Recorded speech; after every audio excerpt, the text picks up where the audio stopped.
Hello everybody, my name is Marwa and today we're going to be looking at the Madrid step in Bachata. I'm going to be breaking down the basic version of the step, particularly from the leader's perspective. I do have another video which is from the follower's perspective, so if you are a follower you can go and check that one out right here. Leaders, you can stay right here. So starting first with the leader's step for the Madrid, I'm just going to put my hands out of the way so you can focus on my feet and not my arms, so I'll just keep them here for now. We go 1, 2, 3, tap, 5, 6, 7, tap. The first step that we do is we take our left leg, because that's the leg that we start off for our basic, and we take a 45-degree angle, transferring the weight onto that leg.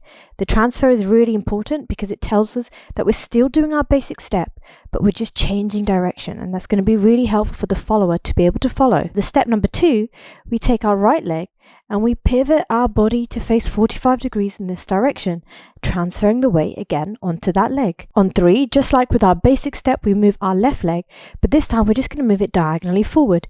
But to help you, just point your foot towards where your follower would be, which is in front of you. Then you're going to take your right leg and you're going to tap just like you do for your 4 step. Let's do those first 4 steps again together.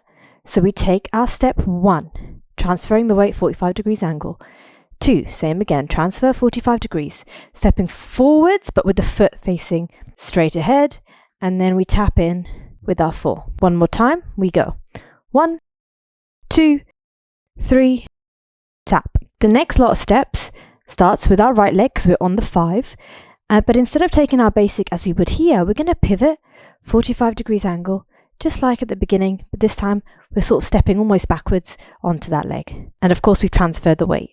Then we're going to do the same, transfer the weight onto the left leg, facing 45 degrees angle, that direction.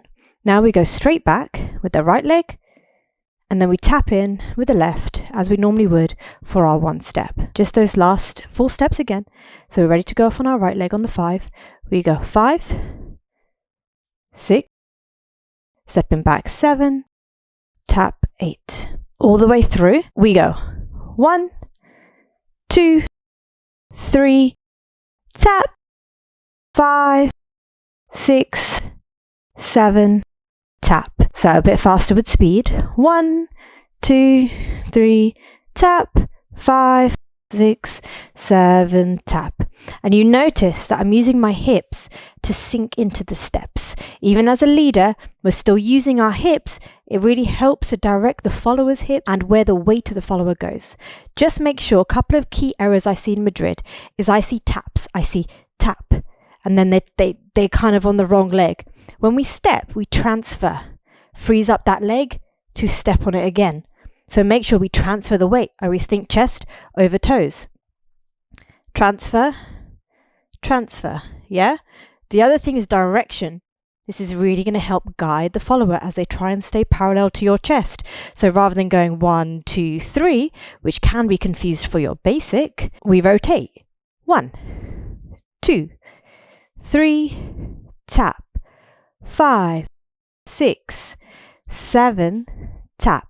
Another key thing, which helps with timing particularly, is rather than facing my toes that way, because I know I'm going to want to face the follower, whilst my leg is going that way, my foot is facing forward. Leg diagonal, foot forward, allows you when you do the basic to not end up with a pigeon toe because you've tapped in like that. So we've gone 1, 2, step forward with the foot facing forward, tap, and then reverse 5, 6, stepping back, tap. Okay, good. So that's the basic Madrid step from a leader's perspective. Now we can change this up a bit